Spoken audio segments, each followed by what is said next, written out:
I was jolted awake by the sound no solar engineer ever wants to hear at 2 in the morning. A surge alarm screaming from my grid console like a banshee on fire. I stumbled out of bed, half asleep, eyes still adjusting, and stared in disbelief as my inverter showed an unexplained load spike of over 11 kilowatts. That was nearly triple the average nightly draw, and the source was marked as my outdoor port. Confused and furious, I threw on a hoodie and stormed outside with a flashlight and my phone in hand, only to see a sleek white Tesla Model X glowing beneath the moonlight, plugged neatly into my private solar charger, and standing beside it, arms crossed like she owned the galaxy, was Karen from the HOA. She looked me dead in the eye and said, with zero shame, "Your charger wasn't being used overnight." I figured I'd save a few bucks.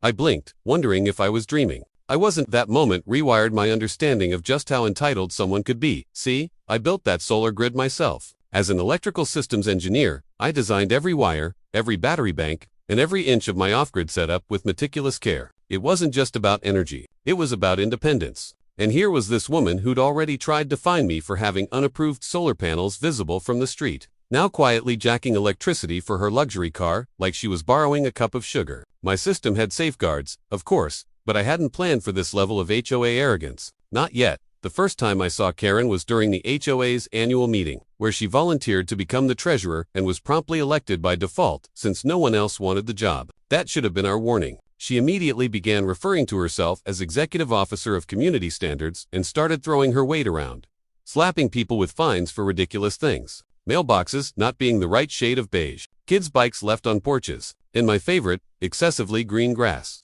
which was apparently unfair to other residents. Most neighbors just rolled their eyes and complied to avoid the hassle. I, on the other hand, made the mistake of installing an outdoor battery housing near the fence. It matched my house. It was legal. But according to Karen, it invited property theft and visual disharmony. That's when she first tried to flex her fake authority, telling me to move the unit or face escalating fees. I showed her my city-approved permits and explained that my system was off-grid, fully compliant, and none of her concern. She didn't like that. The next week, I received a formal HOA warning letter printed in Comic Sans.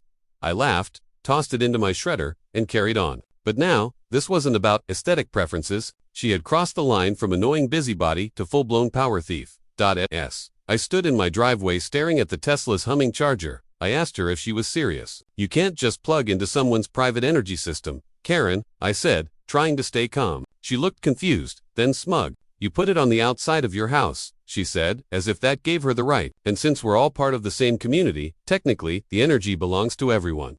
I was stunned by the logic. She was treating my custom-engineered system like a shared garden hose. I reminded her again that the HOA had nothing to do with my power grid. She rolled her eyes and said, "You should be grateful I'm charging clean. I'm not burning gas." That's when I knew this was war. I didn't shout. I didn't yank the cable out or throw a fit. I just walked back inside, opened my console, and recorded the logs. The grid showed a 73% drain from her vehicle in just over 4 hours. That was nearly a full charge, translating to dozens of dollars and wear on my battery cells. Multiply that by how many times she'd done it before without my knowledge.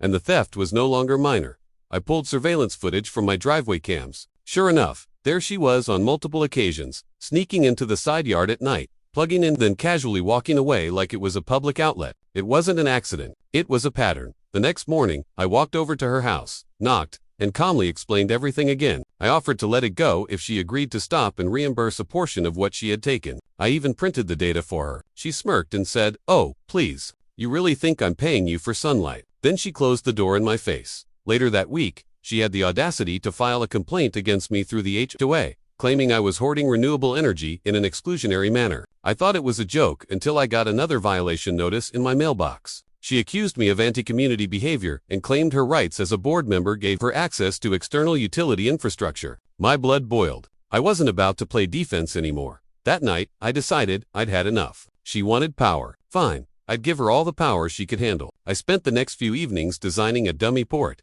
a decoy outlet rigged with a safe but intentionally unstable surge loop. The moment she plugged into it again, it would trip a concealed relay that dumped non-lethal chaotic voltage through the line. It wouldn't harm her or the car permanently, but it would fry the charger and scare the life out of her. All within technical safety limits. All completely legal. By Friday, the trap was in place, hidden behind a faux access panel that looked just like my real charger. A big yellow sign warned private grid do not use, but I knew she'd ignore it. Karen never saw a boundary she didn't want to cross. I didn't have to wait long. Saturday night around 1:40 a.m., my console lit up again with a surge alert. I leaned back in my chair, smiled, and brought up the camera feed. And there she was, Karen in pajama pants and a hoodie, humming to herself while plugging her cable into my decoy port. 10 seconds later, the Tesla jolted, hissed, and shot a blinding arc of sparks out of the charger socket. Karen screamed and stumbled back, falling onto her lawn like a cartoon villain. The car went dark. The camera captured every second, and in that moment, with the night glowing like the 4th of July and Karen yelling "It's broken"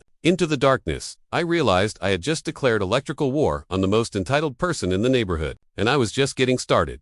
The next morning, I expected retaliation. What I didn't expect was a mob. I was halfway through my coffee when I heard a knock on the door. Not a gentle one, either. It was a rapid, angry thumping, the kind that announces someone not looking for a conversation, but a confrontation. I opened it to find Karen, arms folded, flanked by 2 HOA board members I barely recognized. Her Tesla sat in the driveway behind her, like a wounded animal, the chargers still dangling from its port.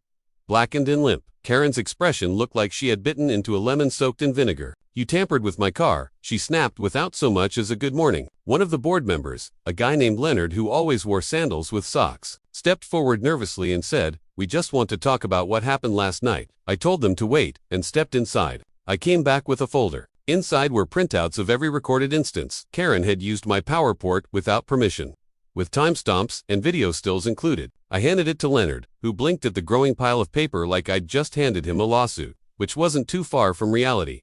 Karen snatched one of the papers and held it up. "This doesn't prove anything. It was outside. No lock, no sign, until recently."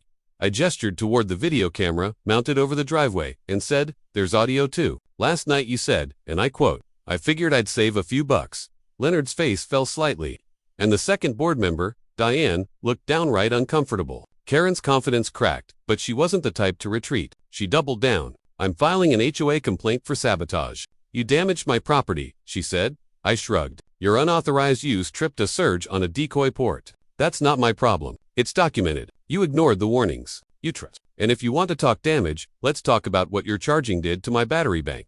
She didn't care. She was already turning back to her car, calling someone on speaker, and telling them to prepare a formal incident response. That same afternoon, I received a hand-delivered letter. Another violation notice from the HOA, this time for installing dangerous electrical equipment without board approval. I laughed so hard I almost dropped it in the recycling bin. Instead, I kept it, knowing it would look fantastic, stapled to the counter-complaint I was preparing. I've dealt with technical disputes my whole career, but I never imagined I'd be documenting an energy theft case for neighborhood drama. Still, I knew how to play the long game. I reached out to my lawyer, a former litigator who now handled property law and tech infrastructure disputes. After reviewing my footage, logs, and the HOA's absurd violation letters, he agreed we had a case for trespassing, utility theft, and defamation. But before we went that route, he advised one more thing. Put Karen in a legal corner first. Let her show her cards. The HOA's weakness is their paper trail. They don't want lawsuits. They want compliance. And they mess up when someone fights back with evidence. So I got organized. I printed everything. Every voltage spike, every video frame, every recorded word. I sent a cease and desist letter through my lawyer, delivered to Karen and CC'd to the HOA board. Within it, I included a formal demand to stop all attempts to access my energy infrastructure or face civil litigation. That was the legal part. For the fun part, I installed a digital display sign at the edge of my property, powered by the solar grid, of course. It cycled messages like "Private Energy Zone trespassers will be fried legally in stealing sunlight." Really, Karen, it was cheeky, it was bright, it was impossible to miss. And boy, did it stir the pot. By the weekend, people were talking. Neighbors began stopping by to ask what the drama was about. I didn't spread anything, but the footage from the Tesla Zap had apparently made it into the hands of some teenagers across the street, who edited it with dramatic music and uploaded it to social media. The video, titled "Tesla Karen Gets What She Deserves," exploded. Within days, it had over 2 million views. Suddenly, Karen wasn't just a local HOA nuisance. She was internet famous in the worst way possible. The clip showed her plugging in confidently, then jumping back screaming as sparks lit up her luxury car like a Christmas tree. My sign in the background made it even better. The caption read, "That's what you get for stealing volts, Karen." The attention didn't help her case. While she marched around the neighborhood trying to restore her shattered pride, the rest of the HOA board began receiving angry emails from residents who were tired of her antics. A few even thanked me for standing up to her. One guy, Fred from down the street, brought me a six-pack of beer and said, "You're the hero we didn't know we needed." I wasn't interested in heroism. I was interested in accountability. So when the HOA called an emergency meeting to discuss the energy situation, I showed up ready. The meeting was held in the community center. Karen sat at the front like a queen on trial, face tense, eyes darting around the room. I sat near the back with my folder. Leonard opened by reading the complaints filed, mine included, and then invited Karen to explain herself. She began with the usual. I believe the charger was community accessible due to its external location. There were no initial warnings posted. I only used it during off-peak hours. Then she got defensive. He deliberately tampered with the system to cause damage. He humiliated me in front of everyone. This is harassment. I stood, asked to be heard, and was granted the floor. I calmly laid out the facts, dates, footage, logs. I explained the concept of a closed solar grid, the risks of overdraw, the costs involved. I handed out packets to every board member, each one labeled and indexed. I ended by pointing out the sign that had been installed before the final incident, and reminded them of the cease and desist letter now on record. The room was silent. Karen tried to interrupt, but Leonard shut her down. Karen, you were told not to use that port. You ignored it. This wasn't a mistake. It was repeated, unauthorized access. The vote that followed was swift. The board suspended Karen from her treasurer role pending further review. The violation against me was retracted. An apology was recommended, though no one expected her to deliver one. As I left the meeting, I passed Karen in the parking lot. She glared at me, arms tight across her chest. This isn't over, she hissed. I smiled and replied, no, it's just beginning. Because what she didn't know was that I had one more trick up my sleeve. Her Tesla might have sparked, but the real fireworks hadn't even started yet. I thought maybe, just maybe, after the public humiliation and the board suspension, Karen would take the loss and retreat into the background like most people do when they become a walking meme. But Karen was not like most people. She didn't just double down. She went full nuclear. 2 days after the HOA meeting, I walked out to grab my mail and noticed something strange. My solar control panel's protective casing had been tampered with. The lock had scratches on it like someone tried to wedge it open. That casing was custom fitted and bolted tight with tamper-proof screws, and only I had the key. My stomach turned. Someone had tried to access the core of my grid system, not just the charging port. This was the brain of the whole operation.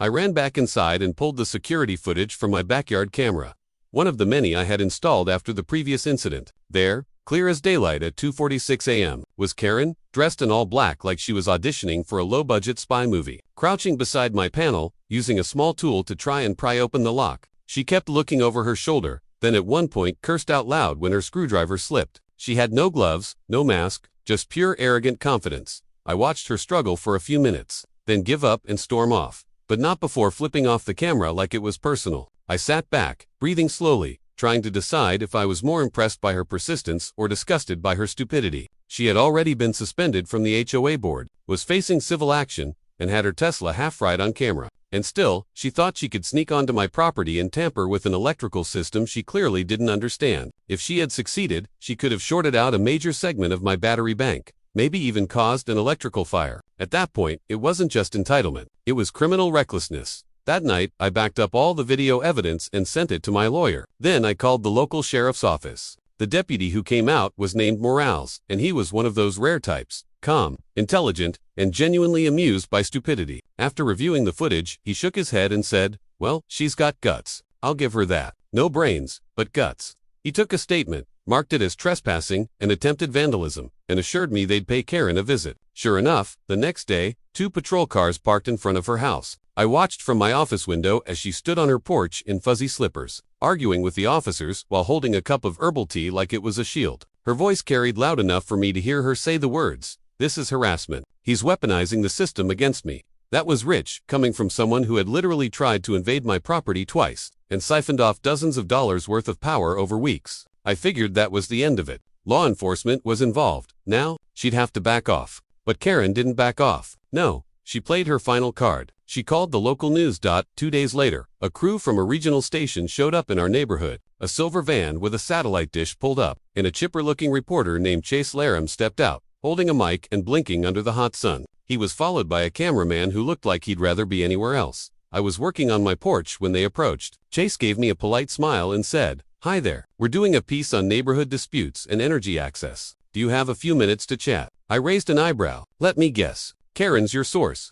He chuckled awkwardly and said, "Well, we've spoken to a few residents. I told him I'd be happy to talk on one condition, that I got to show him my side of the story with documentation." He agreed, so I invited him into my workspace and walked him through the whole setup. My off-grid solar array, the smart inverter logs, the surveillance footage, the tamper attempt, and even the viral video of the Tesla Spark incident. Chase's eyes got wider with each layer of evidence. The cameraman, who had barely said a word, finally asked, "Wait, she really thought this belonged to the HOA?" I nodded, and she tried to steal it repeatedly. This wasn't about community power. It was about entitlement. Chase left with more than enough to rethink his angle. That night, the segment aired, and it was not the story Karen had hoped for. The report was surprisingly fair. It opened with her speaking about shared community resources and a hostile neighbor, but then cut to the sheriff explaining that Karen was under investigation for trespassing. Then it jumped to me explaining off-grid systems and showing video proof. The anchor wrapped it up by saying, "In this case, the sun may be free, but the infrastructure isn't." I laughed so hard I almost dropped my drink. Karen's expression in the interview was priceless. Nervous, twitchy, the look of someone realizing they'd overplayed their hand. After that segment aired, the neighborhood shifted. I started receiving messages from people I barely knew. One man from 3 blocks over wrote, "She fined me for a flagpole being too high." Now I realized she was just full of it. Someone else dropped a note on my porch that said, "Thanks for standing up to the HOA tyrant."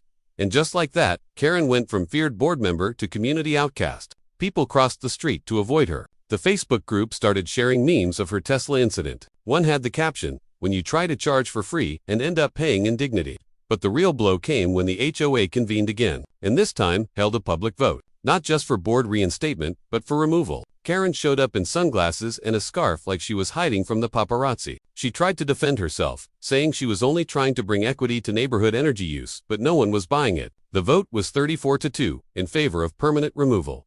The final twist. Those 2 votes were Karen and her husband, who looked like he wanted to disappear into his chair. After the meeting, I walked out and passed by her Tesla parked on the curb. It still hadn't been fully repaired. As I glanced at it, I noticed someone had left a sticker on the back. It read, "Charge responsibly." I didn't put it there, but I appreciated the message. Karen wasn't finished yet. I could feel it. She wasn't the type to surrender. But with every failed attempt, she was running out of cards to play. And I was just getting warmed up. Because if she wanted to keep pressing her luck, I had just begun designing a new system. A fully legal, fully documented anti-leach protocol. The next time she tried anything, the sparks wouldn't just fly. They'd come with consequences written in voltage. 1 week passed in silence, which made me more nervous than her usual antics. Then, just as I thought the chaos might finally be over, she reemerged with a new strategy, one that made it clear she was done with passive sabotage. She was ready for open war. It started with a letter. Not from the HOA this time, but from a local environmental compliance group. The letter accused me of operating an unlicensed energy distribution center, claiming that I was harboring unsafe voltage systems without municipal oversight. At first, I laughed. Then I read the fine print. It was filed through a third-party complaint platform, one that allowed anonymous whistleblowers to submit tips about code violations. Someone had gone out of their way to make it look legitimate. They even listed fake permit violations and misquoted local energy ordinances. It was a clumsy attempt, but it had enough formatting and buzzwords to warrant a city inspection. 3 days later, a compliance officer named Hector showed up at my door. Unlike the HOA goons, Hector was professional and respectful. He asked for a walkthrough and apologized before stepping foot on my property. I invited him in and walked him through the entire solar grid, showed him the installation permits, safety documentation, system logs, and even explained my anti-theft deterrent measures. Hector took photos, nodded frequently, and by the end of the visit, he shook my hand and said, "Honestly, this is one of the safest setups I've seen. Whoever sent that complaint clearly has no idea how power systems work."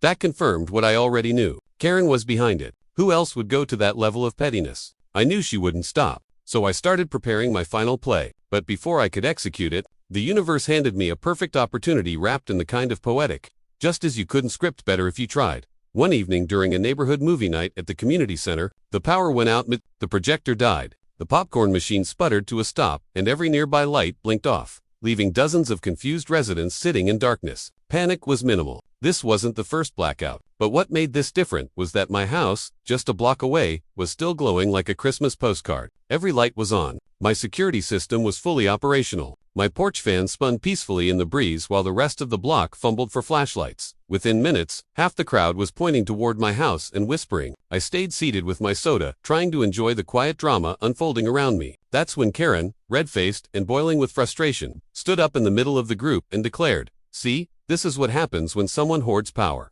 We're all left in the dark while he lives like a king."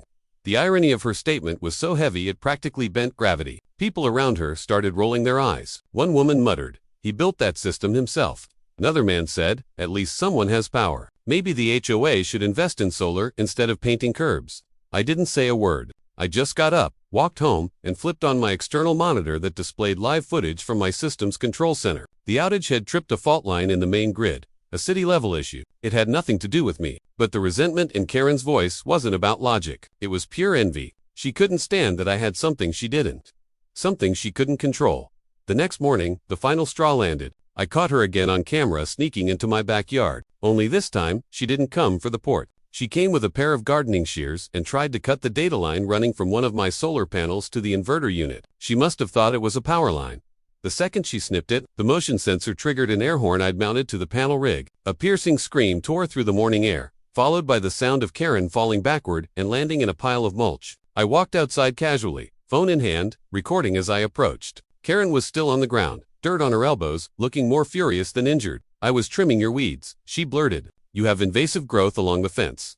I looked at the clearly labeled cable she had tried to sever and said, "That's my sensor line. Touch it again, and you won't just be facing a noise complaint." She stood up, brushed herself off, and stormed off, yelling something about legal gray areas and overreactions. That footage was the final piece I needed. I compiled everything, every violation, every visit, every incident. My lawyer filed a formal restraining order the same day. But I didn't stop there. I wrote up a community proposal and presented it at the next HOA Open Forum. The title, Solar Education and Energy Boundaries Policy. In it, I laid out guidelines for understanding private energy systems, penalties for tampering, and suggestions for neighborhood solar investment opportunities. It was framed as a positive, forward-thinking piece of policy, but everyone knew what it really was. A perfectly disguised middle finger wrapped in bureaucratic gold. To no one's surprise, the proposal passed with overwhelming support. Even Diane, who had been Karen's only remaining ally, voted in favor. Karen wasn't present at the meeting. She'd stopped showing up altogether, hiding in her house like a wounded cat. Her Tesla sat unmoved on the curb, still bearing the battle scars from her midnight charging adventure. Someone had placed a solar-powered garden gnome on its hood. No one knew who did it, but it wore sunglasses and held a sign that read, "Respect the current." At night, I could see my system glowing quietly, its power humming in perfect order. The chaos had finally started to settle. Karen had run out of moves, and the neighborhood had chosen reason over drama. But I wasn't just satisfied with the win. I wanted to ensure no one ever tried anything like this again. So, I started building a small display box mounted on the front post of my property. Inside it, I planned to place Karen's melted Tesla charger cable, the one that had sparked so beautifully that night, as a permanent reminder, not just to her, but to anyone else who might one day think it was okay to steal from someone who'd spent years building something with passion, skill, and patience. My energy grid wasn't just wires and watts. It was a fortress. And Karen had learned the hard way that when you poke the current, you get shocked. Karen disappeared from the neighborhood social scene like a storm that finally blew itself out. The woman who once proudly marched around issuing fines for misaligned trash bins and unauthorized lawn decor was now reduced to peeking through her blinds while pretending she didn't care. Her Tesla remained parked in the same spot, the melted charger port still unrepaired, like a monument to hubris. People walked past it quietly, some with smirks, some shaking their heads, but no one dared move it. Everyone knew the story. Now, the woman who tried to steal solar energy from a private grid and got electrozapped by karma.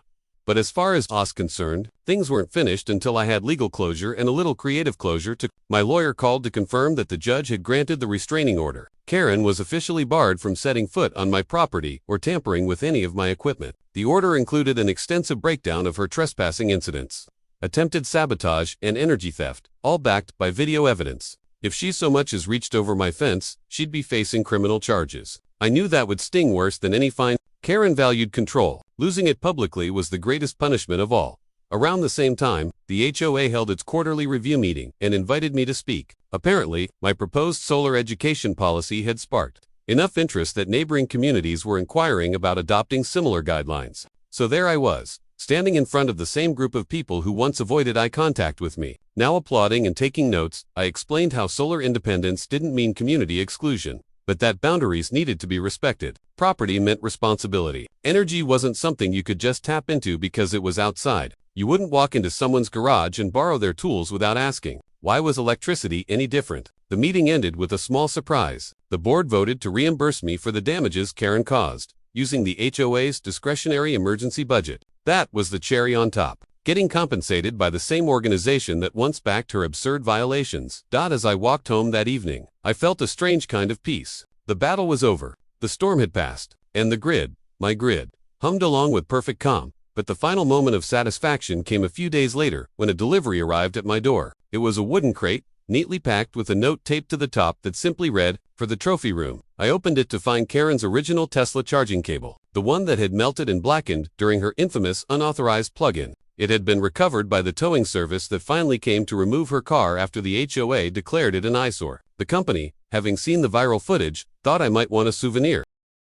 And oh, did I dot that weekend, I got to work. I mounted the charger inside a glass shadow box with a steel label that read, "Tamper with the sun, get burned." I placed it next to my gate, just under the solar status screen, so anyone walking by could enjoy a clear view. It didn't take long before neighbors started taking selfies with it. Some thought it was art. Some called it a lesson in modern justice. Kids nicknamed it the Zap Relic. One teenager even said, "Bro, this is better than any no trespassing sign." I agreed. The weeks that followed were blissfully quiet. No knocks on the door, no fake citations, no passive-aggressive messages. Karen had retreated entirely. I later learned she put her house up for sale, claiming she needed a change of scenery. But everyone knew the truth. Her reputation was shot, her influence obliterated, and her ego permanently scorched. The house lingered on the market too. Buyers kept pulling out, citing neighborhood gossip as a concern. One real estate agent even admitted that the viral video had affected interest. "People ask about the crazy Tesla lady," she said. "It's kind of become folklore." I didn't gloat much, but I wasn't shy about protecting what I'd built either. I continued refining the system, added a new backup battery array, upgraded the smart load balancer, and expanded the decoy port just in case someone else thought about trying their luck. I wasn't paranoid. I was prepared. Once you've had someone crawl around your yard with a screwdriver and garden shears pretending to be a crusader for communal electricity, you tend to learn your lesson. Then came the letter. This time, it wasn't from Karen. It was from the city. Apparently, they'd seen the news segment, read the follow-up blog posts, and even heard about the HOA reforms. They wanted to nominate me for a local sustainability award. I laughed out loud when I read it. Not because I didn't appreciate it, but because I realized how far we'd come from a woman plugging her car into someone else's power outlet like it was her personal socket. What started as petty theft turned into a conversation about independence, boundaries, and the importance of owning your energy. And if that conversation had to begin with a little fire and a fried Tesla cable, so be it. The awards ceremony was held at the Civic Center. It was low-key, nothing fancy, folding chairs, a modest stage, and a few plaques handed out to people making eco-friendly efforts in the city. When they called my name, I walked up to polite applause, accepted the plaque, and kept my speech short. I said, "Respect your neighbors, respect the grid, and never underestimate the pettiness of people who don't understand either." That got a few laughs. Even the mayor chuckled. When I returned home that night, I stood in front of my property and looked at the system I had built. The panels, the batteries, the inverters, all glowing steady and clean. I thought about all the drama, the schemes, the sabotage, and the sparks. And then I thought about the final image of Karen, covered in mulch, screaming at an air horn, the cords of her empire fraying in the dirt. She thought power meant control. She thought she could just take and take without consequence. But she didn't understand that real power doesn't come from a title or a vote or a charger you didn't ask permission to use. It comes from knowing what's yours, defending it with facts, and letting the voltage do the rest. And as the sun dipped behind the horizon and my grid kicked into its nightly sequence, I leaned on the gate and smiled. I didn't need to say anything. The current spoke for itself.